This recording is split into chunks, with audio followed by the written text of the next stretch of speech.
Good morning, my YouTube viewers. It is Palestine here. I'm making my video from my kitchen this morning because I want to be aware of what's going on in my front door. And so as a result of that, I've come to my kitchen. I can't use a tripod because the phone that I have is too big for the tripod holder. So I've given my tripods to my boyfriend. And as a result of that, I'm on the kitchen table. I've got a Bible that was given to my boyfriend on the kitchen table. And I've got my phone resting across his Coventry coffee mug.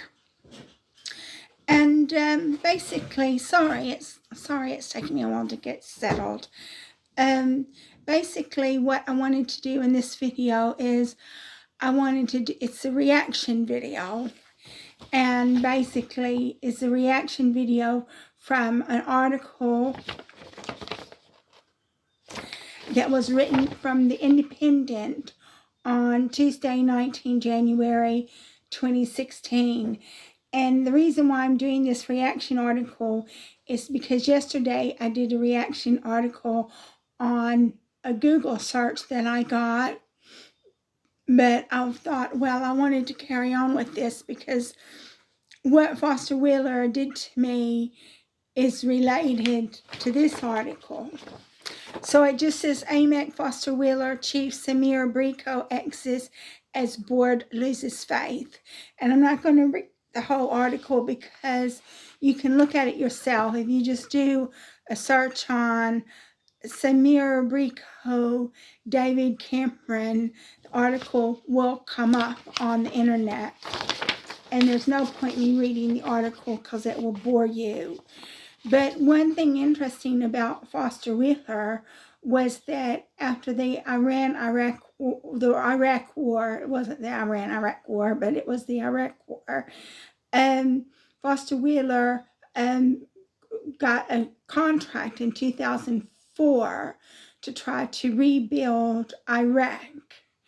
And it says in the article, it says Amec Foster Wheeler, but Amec didn't buy Foster Wheeler until 2014, I believe it is. So it was Foster Wheeler that got the contract with Iraq. It wasn't Amec. Amec was an English company based in London, and it was on the London Stock Exchange. And Foster Wheeler was an American company, and I believe its head office at the time was in Delaware.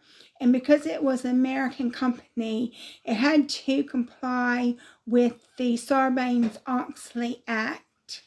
And then, but later on, I don't remember when exactly, maybe it was 2010, 2011, they changed their head office to Switzerland. And then when they changed their head office to Switzerland, it became a Swiss company. And they changed the head office to Switzerland because got tax breaks. It was a tax break. It was Switzerland. Parts of Switzerland are a tax haven. And when I was working at Foster Wheeler, I was working as the affiliate coordinator. So I was a lot more up on, all the ins and outs of what was going on. But they did change their head office to Switzerland as a tax haven. But it generally was just an office in Switzerland. And I think they had a secretary there. But all the executives for Foster Wheeler were actually in the office in Shinfield Park, and that's where I worked, at Shinfield Park. So I was familiar with what was going on with Foster Wheeler, even though I wasn't a senior member of staff, but I was a key member of staff. I was the affiliate coordinator.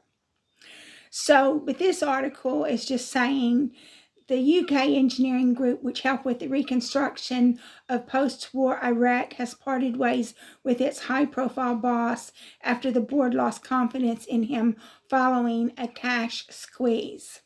The oil and gas engineer Amec Foster Wheeler, which won a $1 billion contract to build sewage systems in the war-ravaged country in 2004, said Samir Brikho, has left with immediate effect. Well, it wasn't Amec that got the account.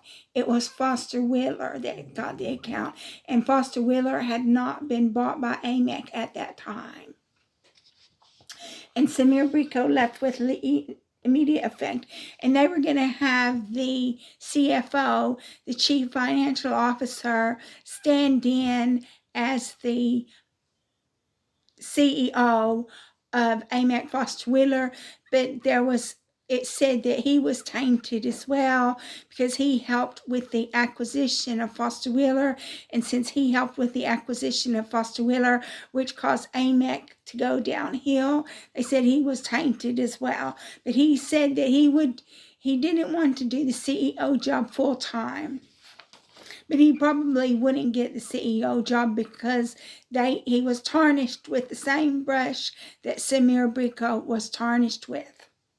It says Mr. Brikho took over as chief executive in 2006, engineered, so that was Amec. In 2006, he was the CEO of Amec. It engineered the $1.9 billion merger of Amec and Foster Wheeler in 2014. So in 2014, Amec bought Foster Wheeler. The debt-fueled deal should have been his crowning achievement, but the slump in the commodity market put a squeeze on the company's ability to pay back debt. It's trying to refinance $1 billion of debt and recently had its credit rating downgraded to one notch above junk.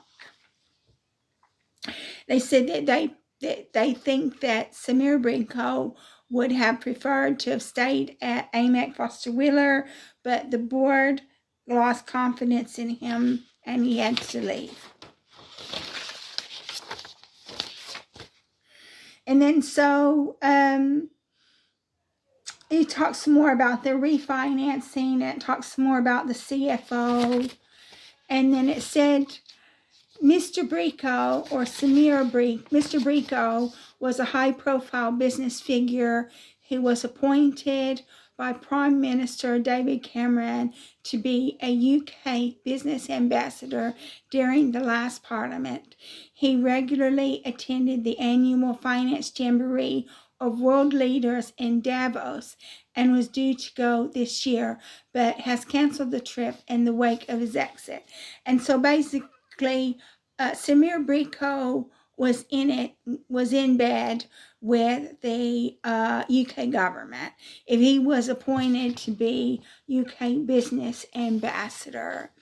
And so basically what had happened when I was harassed out of my job at Foster Wheeler, but it didn't stop. When they harassed me out of my job, it didn't stop. It still carried on. And I will be making other videos about that. And so I had written a letter to David Cameron telling him what was going on at Foster Wheeler.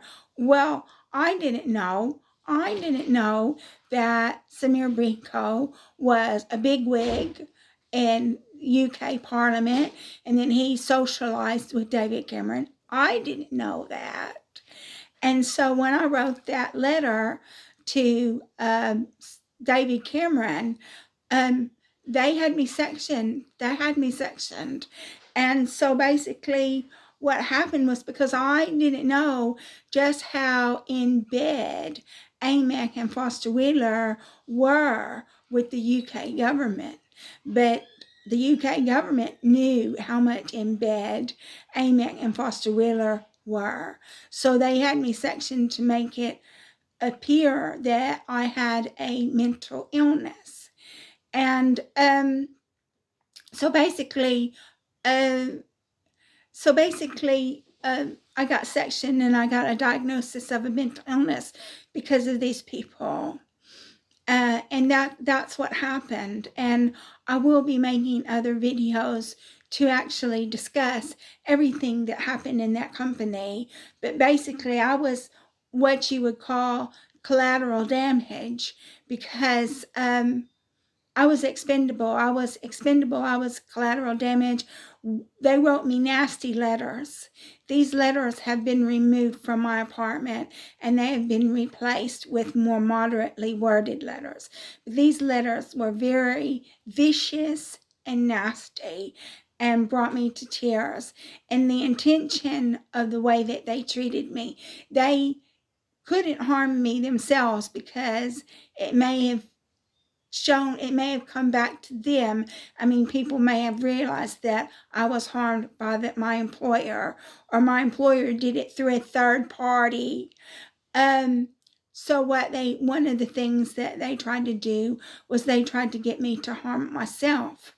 And as I said, I wasn't a senior member of staff, but I was a key member of staff.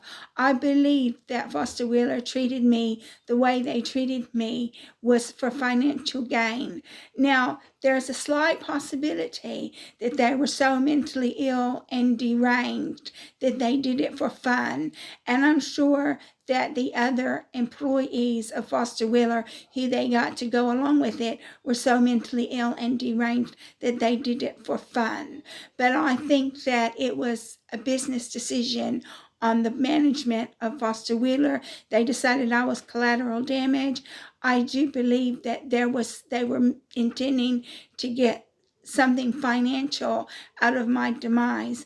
And the reason for that is because I was affiliate coordinator and I was the only person in the company that did affiliate coordination. And I worked on intercompany. And they did that to me.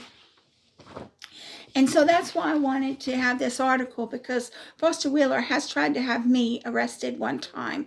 One time when I was posted on social media, all the things that they did. They phoned the police, and the police phoned CMHT, and they tried to have me arrested. And I was told that they could charge me with malicious communication if they wanted to. And that's why I did a reaction to a Google response, and I did a reaction to newspaper articles. And so it's common now. Maybe people, when I got sectioned, they said, oh, Foster Wheeler's a good company. And I said, no, it's not a good company. And I knew it wasn't a good company. I knew what they had done to me, but I was just labeled. I was given a label, and it was a very nasty label. And now I have no credibility because of what this company has done to me. And so I've got so much more that I could say about this, but that's why I'm doing the reaction to the newspaper articles and the reaction to the Google search. So when Foster Wheeler comes back and tries to cause problems for me, I can just say, well, everything I said was a matter of record. Everything I said was in the news, because Foster Wheeler was reported to the Serious Fraud Office. The Serious Fraud Office investigated Foster Wheeler. Foster Wheeler, Amec Foster Wheeler, and Wood Group have had to pay fines for what Foster Wheeler has done. Wood Group, or the UK government, has had to pay Nigerian government money for things that Foster Wheeler has done. That is all a matter of record. And all you have to do is do a search on Google about it. So when Foster Wheeler comes back and tries to cause trouble for me, I'm just going to say I didn't say anything that wasn't on the internet. I didn't say anything that wasn't public knowledge. So I've been speaking for a while now, so I'd better close this video. I think I'm going to make another video tomorrow and talk about my feelings. And so thank you so much for watching my video. If you like my video, please like and subscribe. And again, thank you for watching my video. I look forward to making more videos for you in the future.